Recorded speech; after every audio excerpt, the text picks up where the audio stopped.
Estamos de regreso en Dispara Margot Dispara a través de MBS Radio. Bueno, todo mundo lo sabe, el lunes estaba ardiendo la Catedral de Notre Dame y Beca, siendo historiadora del arte, especializada en arquitectura, me parece la persona más apropiada para platicarnos de Notre Dame. No sabría por dónde empezar, Beca, más bien, ¿por qué no decides tú por dónde comenzar? ¿Qué es lo que te gustaría decir primero? Sí. Adelante. Sí, bueno, pues creo que todos saben la noticia, ¿no? Que estuvo en llamas muchísimas horas, creo que en total fueron como 9 horas de incendio.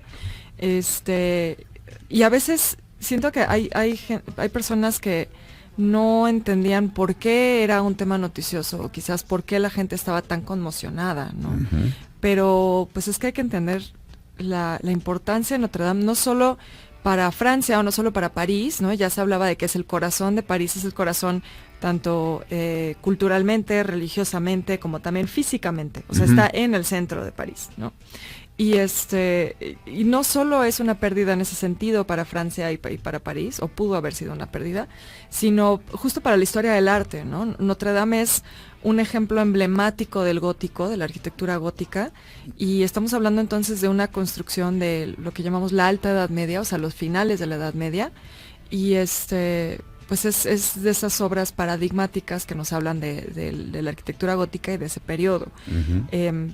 Para que se den una idea de la importancia de esta obra, tomó 200 años en construirse, más o menos, ¿no? Se construyó entre el año 1163 y se inaugura en el año de 1345. ¡Santo Dios! Entonces es una cosa pues bastante antigua y de mucha importancia. También hay que pensar en todo lo que ha sucedido en ese espacio, ¿no? Uh-huh. Por un lado sí es la arquitectura, que es bellísima, como les digo, gótico, para que más o menos identifiquen qué es el gótico. Hay como ciertos elementos que vamos a encontrar en Notre Dame y en la mayoría de las iglesias góticas o arquitectura gótica, que son los arcos como que terminan en punta, uh-huh, ¿no? Uh-huh. Eso es clásico. Los vitrales también, que Notre Dame tenía unos vitrales increíbles, particularmente los rosetones, es decir, estos vitrales que parecen como una rosa.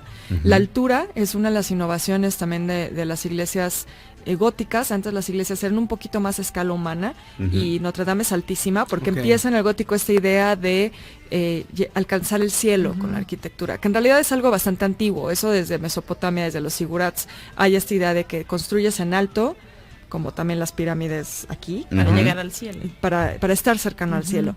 Pero eso va a ser típico del gótico. Entonces son todos estos elementos, las gárgolas, por ejemplo, que son también muy emblemáticas de Notre Dame. Todo eso nos habla de qué es la arquitectura gótica. Pero también hay que entenderlo como un espacio donde han sucedido muchas cosas, ¿no? Entre ellas, por ejemplo, la coronación de Napoleón Bonaparte. Ni más ni menos. Ni más ni menos, en 1804. ¿Quién lo coronó?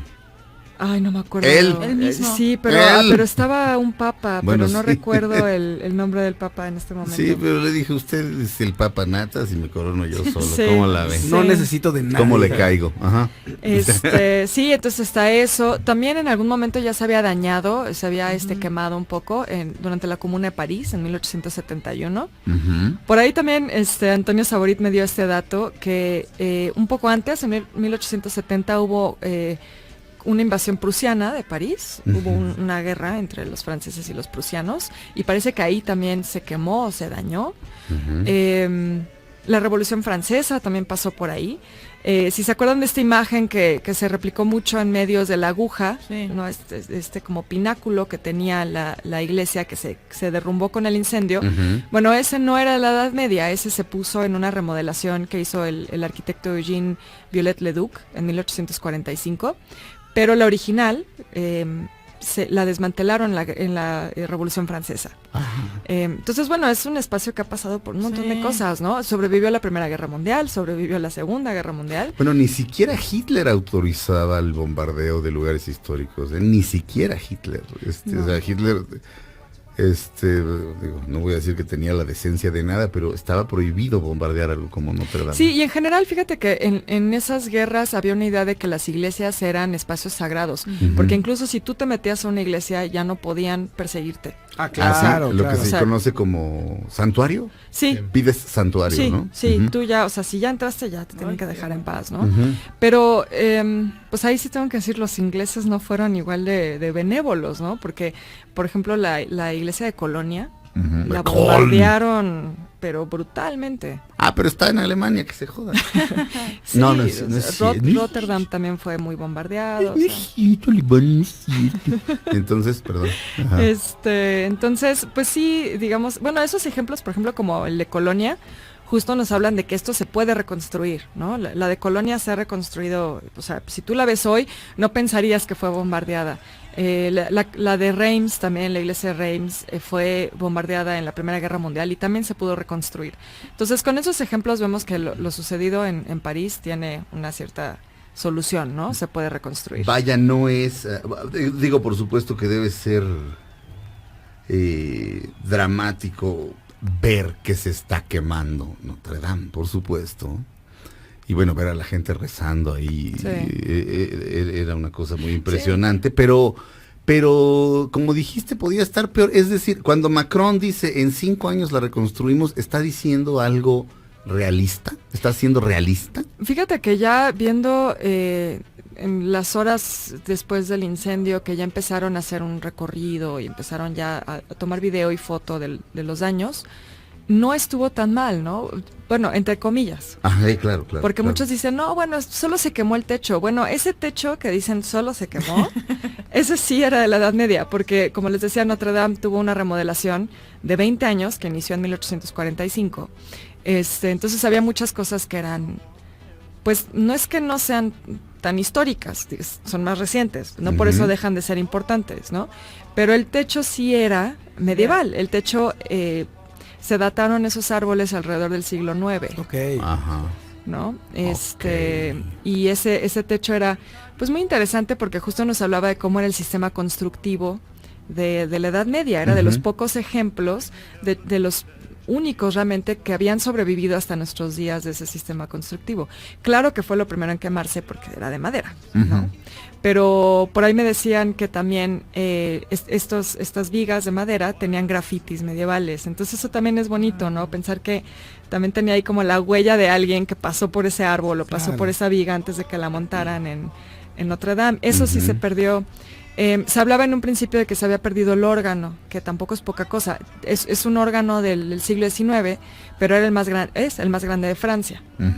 8,000 tubos, 5 teclados, o sea, era una cosa monumental. Parece que no, que está intacto, solo está como muy empolvado, digamos, por digamos como carbón, ¿no? Pero parece que está intacto. O sea, aparentemente los daños no fueron tan graves. Y el tema también era proteger muy bien la estructura mientras peleaban contra el fuego, precisamente para que no se dañara la estructura, porque si se empezaban a dañar los arcos, ¿no? Cosas que ya son lo que sostiene el edificio, ahí sí ya la reconstrucción sería muchísimo más complicada, ¿no? Bien, antes de mandar a un corte, Todo mal con Pablo Lyle. Ahora dicen que tiene conocimientos de artes marciales y regularmente tenía ataques de ira. Esta canción se llama Los pecados de Mephistos, el gran John Prine. Si nos llegan a ver de repente por a través de mbsnoticias.com, ahí pueden vernos. Se habrán fijado que cubro las latas de mis refrescos y dice John Prine. John Prine. Pues porque cuando voy a los conciertos de John Prine me compro estas cosas, porque cubren la marca y mantienen fría la onda. Sí. Y no se te resbala. Pero aparte dice, John Prine is pretty good, porque es modesto. Pero una vez lo fueron a ver Chris Christopherson y Willie Nelson. Les dijeron, no, John Prine, que vayan a verlo, es buenísimo. Y lo fueron a ver, lo estaban viendo y se voltearon a ver y dicen, ¿y si lo matamos? O sea, de lo bueno que era. Ajá. Hay un video de Bill Murray que dice que como una canción de John Prine lo sacó de la depresión. Ok. Así dice, me estaba llevando la y de repente leí la letra de una canción de John Prine y me sacó de la depresión. Qué bueno. El hashtag que estamos manejando el día de hoy, Checo. ¿Cómo decía mi mamá? ¿Y cómo decía? Salva López dice, Semana Santa es para guardarse y reflexionar. ¿Ah? Eso es un horrible. O sea, las abuelitas también decían de que la Semana Santa no se ve tele, no se ve Ah, nada, sí. es para guardarse. Olga dice, si no arreglas tu cuarto, no sales. Es Clásico. Claro. Ahí de las mamás. A ver, Mesías Zúñiga dice, ahorita que lleguemos a la casa vas a ver cómo te va a ir. Hijos, las firmas de boletos. Ratatiut, cuando tú vas, yo ya vengo. Ándale. La Galla Jesucrista dice, si tus amigos se avientan a un pozo, ¿tú también? Ah, esa es buena, sí. Claro. Beca, ahora estamos hablando de la Catedral de Notre Dame. Ahora, algunos datos un poco más de cultura pop, relacionados con yo Notre quería hablar Dame. de eso porque justo es un ícono de París, pero pues hay muchas cosas que lo relacionan a temas pues de este programa, ¿no? Sí. En principio, hablábamos por ejemplo ahorita de hacer la relación de que la quema de Notre Dame sería como si se quema catedral o la basílica. Ujú. Y bueno, eso nos lleva a una de las historias famosas de Notre Dame que vinculan a México con la iglesia, que es el suicidio de Antonieta Rivas Mercado. Por eso había una Virgen de Guadalupe en Notre Dame. La familia Rivas Mercado la dona por el suicidio de María Antonieta, que pues como tú sabes, Sergio, fue de las grandes mecenas del teatro en México. Ella fue mecenas del grupo Los Contemporáneos, que crearon el Teatro Ulises. Y entonces fue, digamos, como el primer teatro más experimental que hubo en México. Y pues eso justo es como el primer dato de cultura pop de Notre Dame. Salvador Novo y Sí. Javier Villaurrutia pudieron montar sus obras en gran medida gracias al apoyo de Antonieta Rivas Mercado, a quien el maestro Alberto Leduc, nuestro amigo, dijo que era una señora parejera. Sí, ¿verdad? Sí, es cierto. O sea, como que le gustaban todos. ¿Se suicida por despecho? Sí, por despecho por José Vasconcelos. Se suicida con su pistola. ¿Con la pistola de José Vasconcelos? Con Ándale, su pues. revólver, Limón. sí. Ay, ¿qué pasa? Pero sí, ella se enamoraba de los peores, ¿no? O sea, la verdad, de Manuel Rodríguez Lozano, que pues jamás le iba a pelar porque Manuel Rodríguez Lozano andaba con Abraham Ángel, entre muchos otros. Ajá. Entonces eso jamás iba a pasar. Eso era una amiga, date cuenta, pero así. Una amiga, date cuenta. Amiga, date Sí, cuenta. no. Pero después sí, José Vasconcelos, que estaba casado y que pues básicamente solo lo usó para sacarle lana para su campaña, ¿no? Entonces cuando pierde la campaña presidencial, pues ya la vota, ¿no? Oh. Pierde la campaña presidencial y se vuelve simpatizante de los nazis. Sí, muy Sí, ¿verdad? cañón, No. muy cañón. Sí, Sí, sí, sí. Vasconcelos se volvió loco, sí.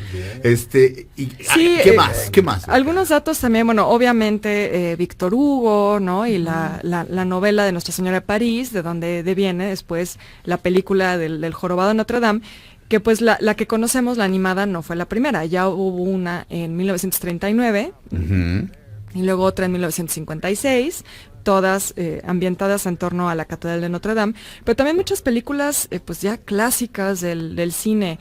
Charada de Alfred Hitchcock, Ajá. con Audrey Hepburn, ahí sale Sí, es Notre Dame. cierto. También una película de Godard, Sin Aliento, a bout soufflé. Sí, es cierto, Sí. sí es cierto, la clásica, sin aliento, Sí. que todo el mundo debe ver. Nadie debería, pero todo el mundo debe. No, la verdad, sin aliento sí es una, no sé.